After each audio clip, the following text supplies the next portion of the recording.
Hey, what is going on, guys? Welcome back to the channel. You saw the last video. I was getting a little fed up with all the little issues we've been having with this truck. Now, I'm here to redeem myself. So the brake issue we are having, the booster is losing all its pressure out of the port for the vacuum, and I cannot find a booster for this truck. So I actually have another booster and master cylinder off a first gen Tacoma, the parts truck I used for the green truck. You guys remember that white one? I still have this booster and master cylinder, so I'm going to bolt this in. I checked the bolt pattern where it goes through the firewall. That matches the truck, and a stick out of the shaft through the firewall into the pedal. It all measures the same. So I think this thing will bolt in. I think it'll work. The only thing we're gonna need is a aftermarket proportioning valve for the rear, just so we don't get full pressure to the back. If you do have full pressure to the back, you slam on the brakes, it's just gonna skid the back tires, and that's not good. You're gonna go sideways, you're gonna hit a tree, it's not gonna be good. So we're gonna have to do that, but for now, I don't have that proportioning valve. For now, I'm just going to bolt this stuff on, make sure everything works. And then once we get a proportioning valve, we'll tear it all apart. I wanna do, obviously, my paint work. This stuff is crusty, it doesn't look that great. So we're gonna have to do our paint work on it, but for now, I just wanna bolt it on and make sure everything works. So let's get to work, let's fix these brakes.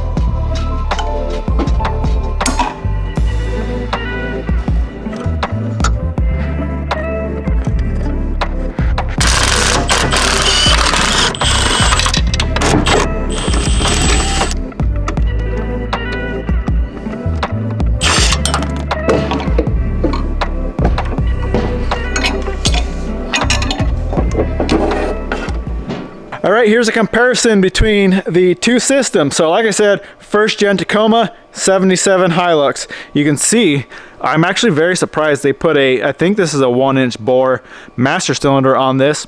The Tacoma does have a 1-inch. I know some of the older pickups kind of had a 1-inch or I think a 7/8 inch, but either way, we got a 1-inch bore. This is a dual diaphragm booster. This is a single, so we're gonna gain a little bit from having a dual diaphragm.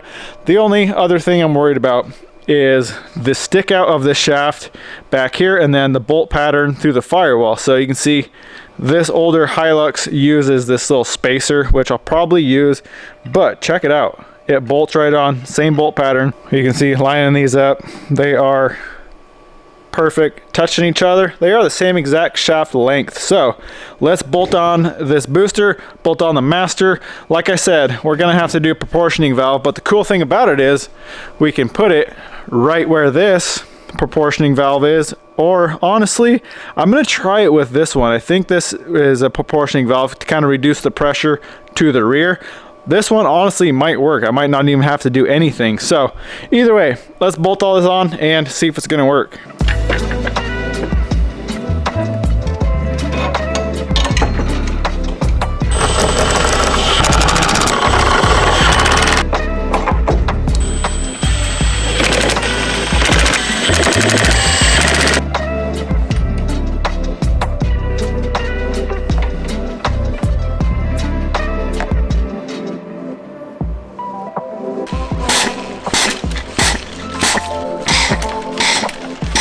All right, guys, we got this bolted in. It was literally bolt in. We might have to mess around at least with this one, build a little bracket for that proportioning valve, but everything bolts in, is bled. Let's go step on this thing. Let's pump it up and see if we can build some pressure.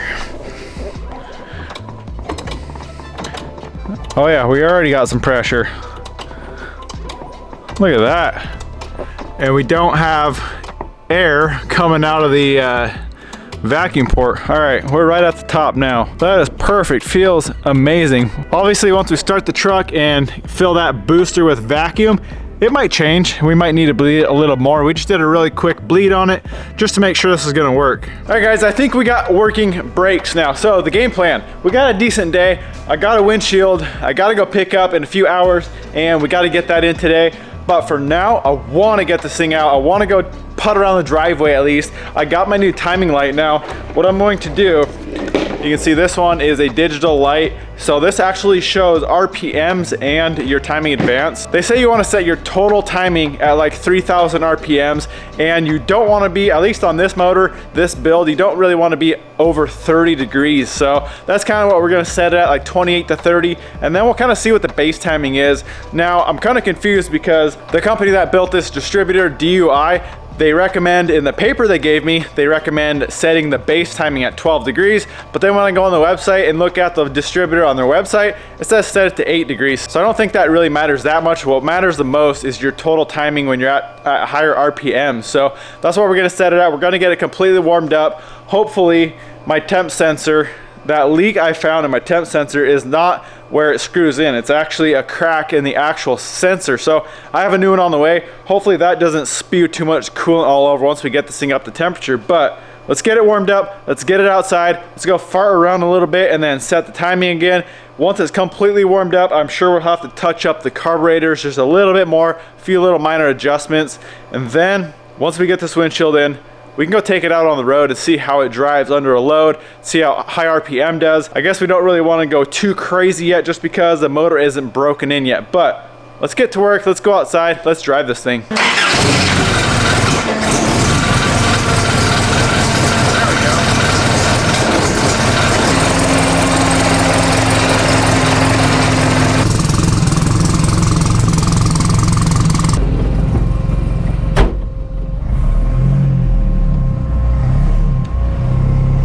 The real test. I have never even put this thing in gear yet. Let's see. Oh, we're moving. Woo!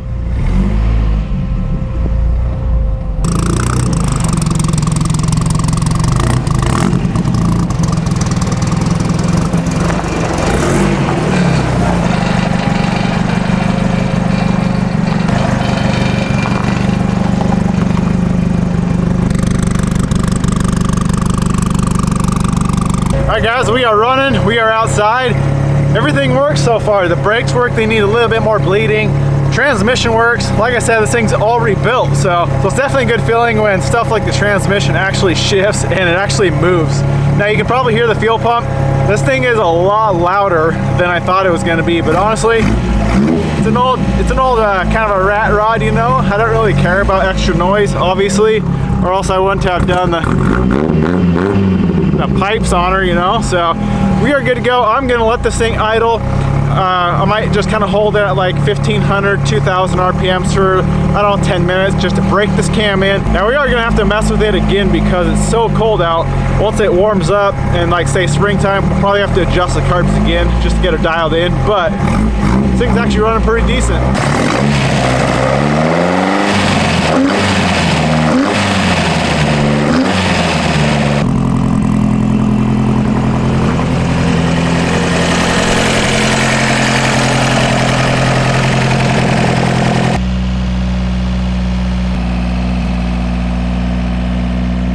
All right, we are running pretty good. So we are gonna time this thing real quick. How you use this timing light, you can adjust the advance here. So like I said, we wanna be about 28 degrees at about 3,000 RPM. So what you do, you set the advance to 28 degrees, and you get this thing running at 3,000 RPMs, and you get the timing marks down here. You want it to line up with the 0 mark. That way you know you got 28 degrees of advance, and then we'll go back through, get the idle back down to like 800, 850 maybe. You want it a little bit higher on this motor, especially because of the cam.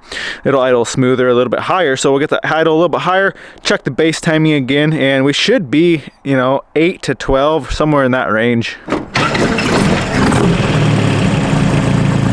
So you can see,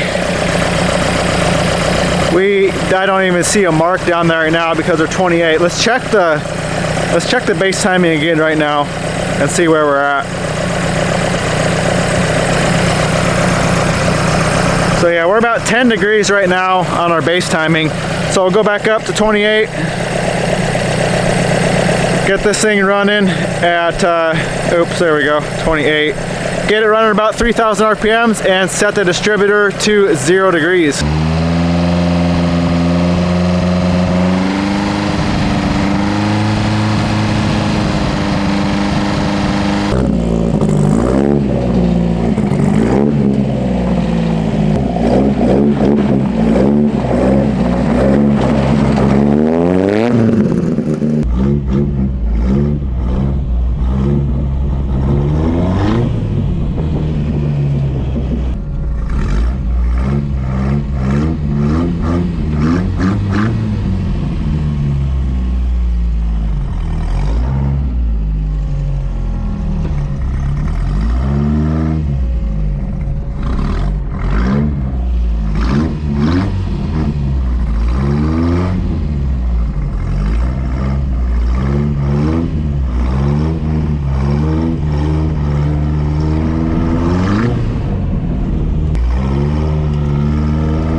Another issue we're having with these carbs, you can see these intake sides are all wet. The carbs are spitting back, and you can see number 4 is the worst. There's quite a bit of fuel in here. Some people say it's a rich condition, some people say it's lean. It can be something to do with the valve clearances, it can be something to do with the ignition, spark plug gap. There's so many things that can cause this carb to spit. So I'm going to tear it all apart. I'm going to readjust all the valves. I'm going to check all my plug gaps again. They say to open these up to like 0.55, which is huge. I'm going to double check that spec just to make sure other people are having good results with that big plug gap. It could just be blowing the spark out of that plug because that gap is so big. But either way, we got to figure this out. And other than that, we are running okay. There's definitely like a sputter right off idle up top. It clears out and runs pretty good. Obviously, we haven't driven it down the road yet, so we don't know exactly how the main circuit is, but that sputtering might be something to do with whatever's causing this carb to be spitting. When it was running, I seen this one's a little bit wet too. I saw number 2 here spitting out a little bit, but you can definitely see number 4 is pretty wet in there, and it's wet all down in the filter housing.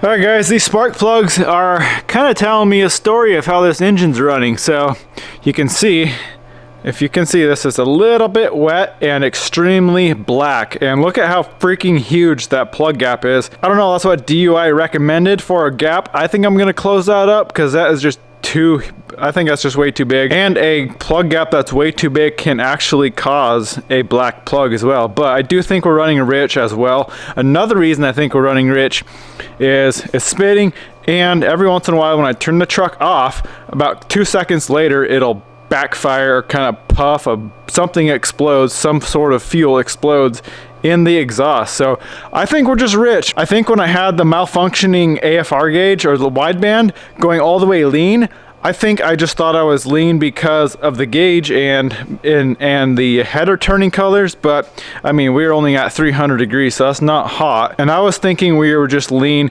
and that's why I started drilling those idle jets. But I don't know, looking at these plugs, I would definitely say we are rich, along with why it's spitting out of the carbs and backfiring. So I think I'm gonna order up a few sizes of jets. I might order a few sizes of mains as well, just to kind of mess around with it once we get that far, get a windshield in, get this thing on the road. And also there's a few other jets and like the emulsion tubes. There's so much adjustability and tuning you can do with these carbs, but I think I'm gonna start right now with the idle jets and main jets. I'll order some of those up and we'll screw around with that. But for now, I'm gonna close that plug gap up. I'm gonna do a compression test to make sure that's good. I'm gonna pull the valve cover, adjust the valves, make sure the valves haven't moved at all, just because they are all brand new. Everything is brand new. So when it's breaking in, the valves can definitely move rather quickly. So we wanna make sure those are still in spec.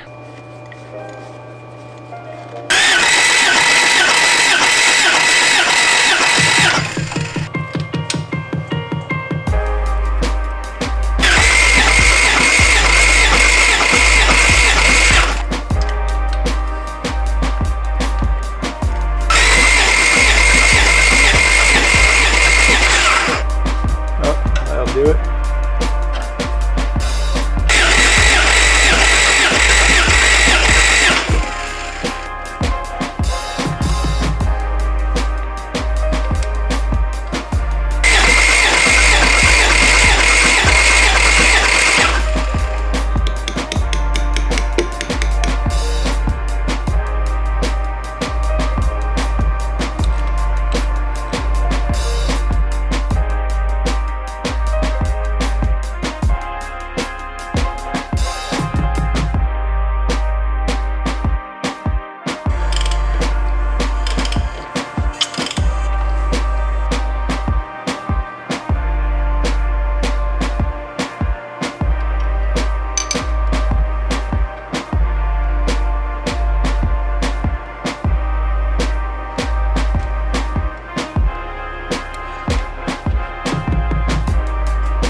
All right, our compression test went really good, 150 PSI on each hole. The biggest thing you need to worry about is if they're even. If you have one that's like, 120 and the rest are 150, you got issues, but if they're all even, at 150 PSI, that was very good. So I did squeeze up those gaps a little bit, so that might help. Valves went really good. They were actually really close. And well, check this out, you can see, look at that brand new filter. It's been on here for what, a month, and it's already falling apart. I gotta order up, these are UNI, which I've always thought UNIs are pretty decent filters, but maybe I'll have to go K&N, see how a K&N filter will hold up. But next thing I want to do, as far as the rich condition and the spitting, I'm going to check the float level one more time. So I'm gonna pull these carbs off real quick, check the float levels, make sure that is good to go. If the float level is good, I'm gonna order up some jets, and we'll have to go through and mess around with the jetting a little bit.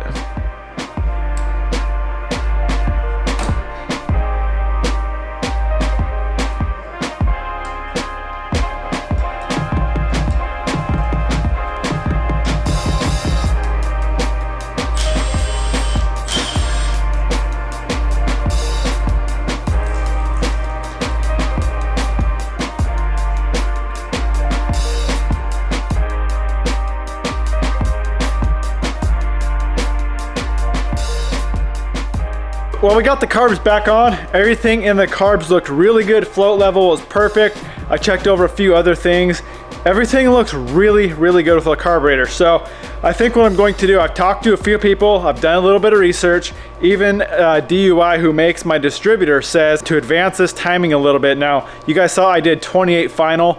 They say that you go all the way up to like 34. So I don't know, that seems pretty advanced to me, but a few other people I've talked to say that as well. Get above, definitely for sure above 30, go like 32, 34. So I'm gonna try that. Now, when I did set this to 28, it was advanced maybe like 2 degrees. It was probably around 30 degrees final. And honestly, it did run quite a bit better up at that 30-degree mark. So I think I'm gonna shoot for like 32, maybe 34.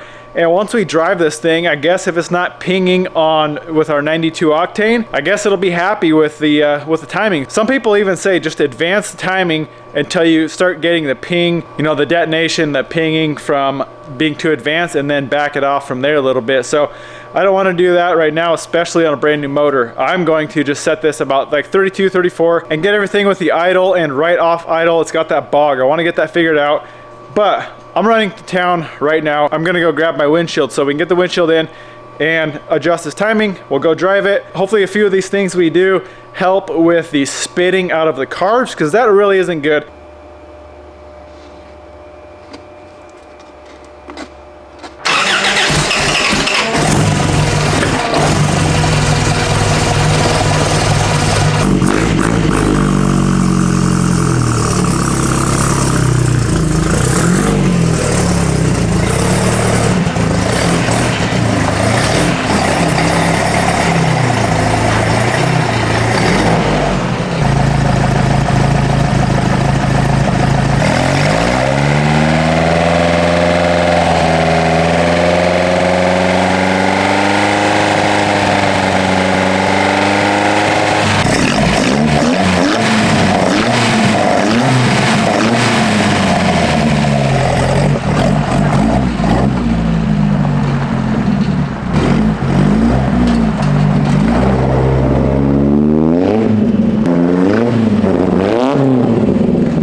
Well, with the timing bumped up to about 32, 34 total timing at 3K, it does run better. We're still getting just a tiny bit of spitting out of the carbs now. It does seem a lot better than before, so I'm thinking that's helping, but we're also still getting that little backfire, or it's not really a backfire, but you can hear something go boof out of the exhaust when you shut it off, so that makes me think it's rich. The plugs are black, so that makes me think it is rich too. So I'm gonna go order a few different sizes of main jets and idle jets, and then there's also the pump jets for the accelerator pump.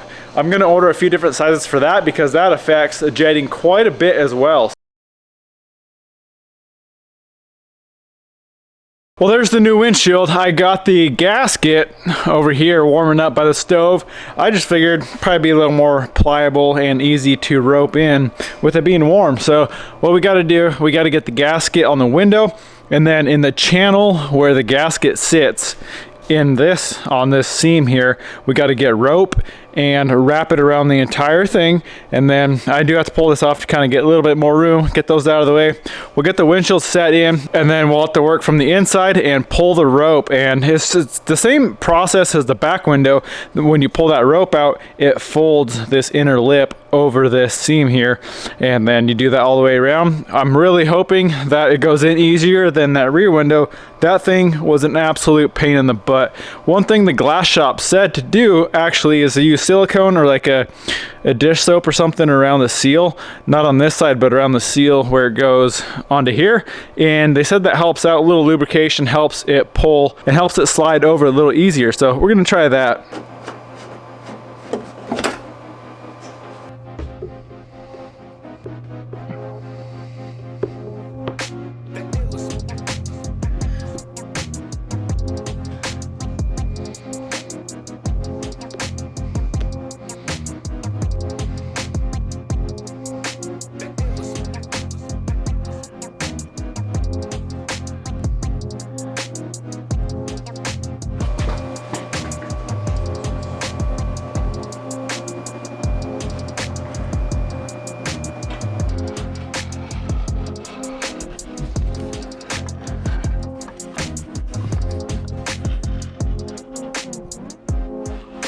Oh yeah, she's sliding on in.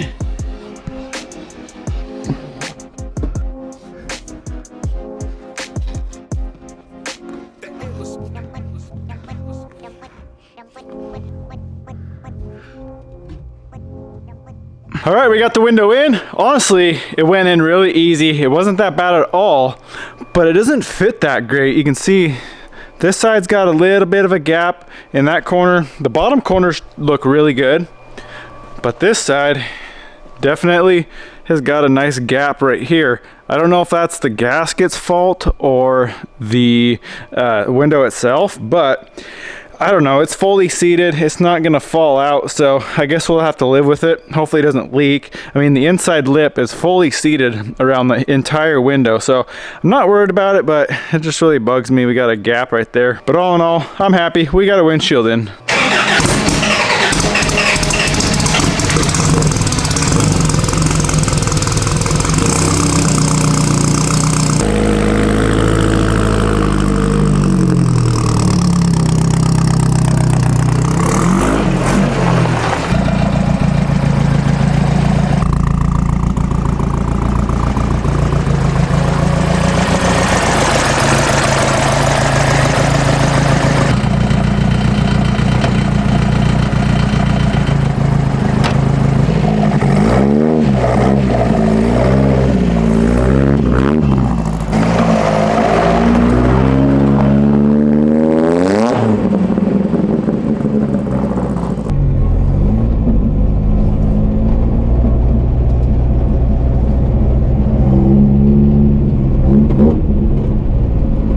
First drive, boys. Let's hope we're not walking home.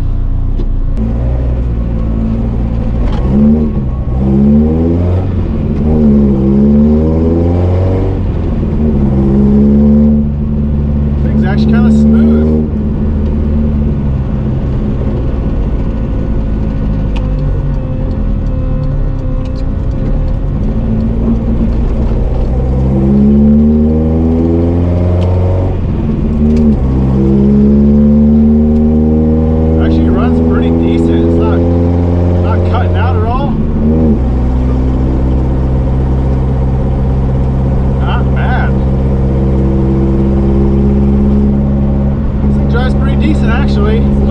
Obviously, the back's hitting that upper link is hitting right off the bed, so once we figure that issue out, the back will ride a lot better.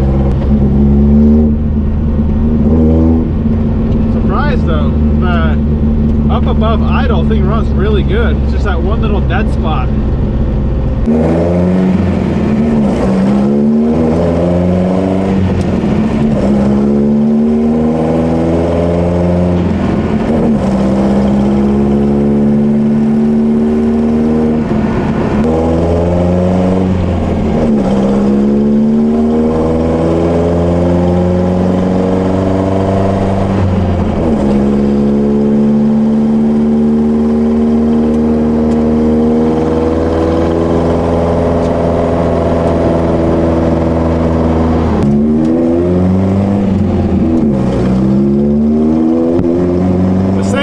It's so cool to drive, and it honestly actually runs really good for not really messing with these jets at all. Like I said, I just did the idle jets, but no main jets or anything, and actually runs pretty good. Now I will say it is a little stiff. Like I said, that back is really bad because the upper link's hitting off the bottom of the bed, so we got to figure something out with that. I might try to locate some better front springs so that I don't have to chop in half, but that's all stuff we can figure out.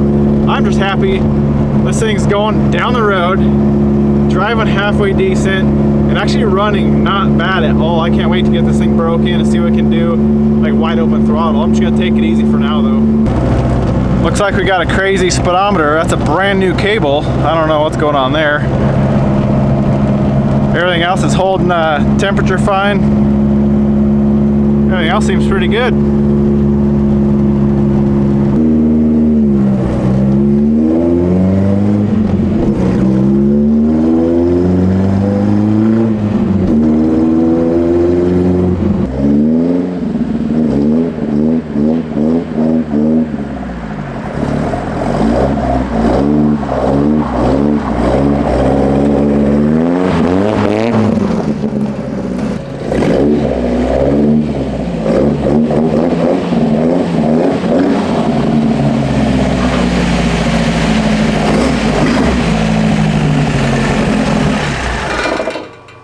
Well, first drive was an amazing success. This thing runs way better than I thought it would up top. Now, I haven't messed with the main jets at all, and this has a way bigger main jet than what is actually specified for the 22R. They say a 120 for the 22R. This has got a 135 in each barrel, and this thing runs so freaking crisp up top. Now I don't have my wideband in yet, so we can't dial it in. I did just go spend like $200 on jets. Now these jets are not cheap, but I do need to do a little bit of fine tuning down low. There's that dead spot, like I don't know if it's rich or lean, but right off of idle, when you just barely press on the throttle, it just bogs out really bad. And then once you get past that, it runs perfect. So I think it's right when you kind of get into that progression, it is when it bogs. So I got some jets to figure that out. We got some tuning to do on that, but it's gonna be probably a week before we get those jets, so we can't do that now. But I am so stoked this thing runs as good as it does up top. I don't think we'll have to do any jetting up top. It runs that good. So one thing, the fuel pump is so loud. I don't know, I might look for a different solution for mounting. I do want to run this fuel pump because it's a very good fuel pump, but they're just really loud. And I thought it'd be a little quieter having it underneath the truck, but I guess after I'm thinking about it, you're sitting right on top of it, so it kind of just resonates into the cab.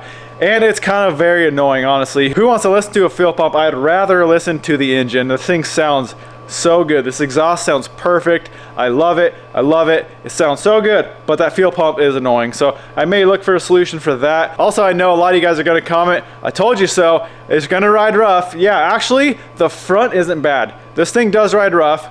It's kind of almost impossible to get a really, really low truck to ride good, because then you'll be slamming off everything. You'll be rubbing on everything. You don't want it soft. You want it stiff.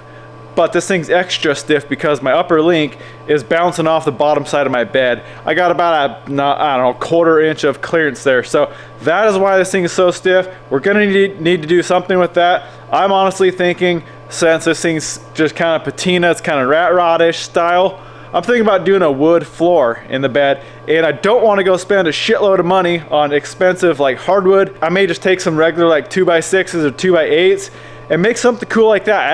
Actually thinking about it, I do have some super old 2x6s that have been on my property on a fence when I bought this place. I took the whole fence down, and it's actually some really cool lumber. That honestly might look cool in the bed. I got a router, I can kind of router, do a little bit of design in it, and maybe put a clear coat on it. But if I do a wood floor, I can go through and cut out where this upper link is hitting. We could do a little bit of shaving, a little bit of clearancing there, and actually have some rear suspension. So I don't know, I might look into that. Seems like most people, when they do a wood bed, they go like a hardwood, like a really expensive wood, but I don't want to put a bunch of money into a floor of the bed. So I don't know, I got to figure that out. Also, I may look for front springs. If you guys know any shops that do custom springs, because I can't find any shorter springs at all. These were the shortest ones I could find, and they're like 2 inches too long. If I could get some shorter ones that I don't have to cut in half, I think this thing will ride a lot better as well. Well, I'm gonna wrap this one up here, guys. We got this thing on the road. I am freaking stoked. Now we can kind of go through and fine tune all the little details. We still have to pull that brake system off and do our powder coating or our Cerakoting, whatever we're gonna do with that. We got a windshield in, we're staying warm. The heater works because I took that valve out. I just put a hose between the two, so it's constantly getting flow. Actually, what I did is I tore that heater valve apart, and there's 2 O-rings in it. So I ordered O-rings from McMaster Car. They should be here fairly soon. And I'm gonna see if I can just replace the O-rings in that thing, and it should be just fine, because I cannot find a replacement. So a couple O-rings. Yeah, on McMaster Car you gotta buy like 25, and I only need 1. So actually I bought 50 because there's 2 different styles O-rings. So I got 50 O-rings coming to use 2 of them. So it is what it is. As long as it doesn't leak, I'll be happy. Well, I hope you guys enjoyed the video. Go smash that thumbs up button. Give me some ideas on springs, on bed, floor, on clearancing issues. Give me all your crazy ideas. Let's hear them. Well, that's a wrap, guys. I really hope you enjoyed it. Why don't you go smash that thumbs up button, comment, subscribe. We'll see you in the next one.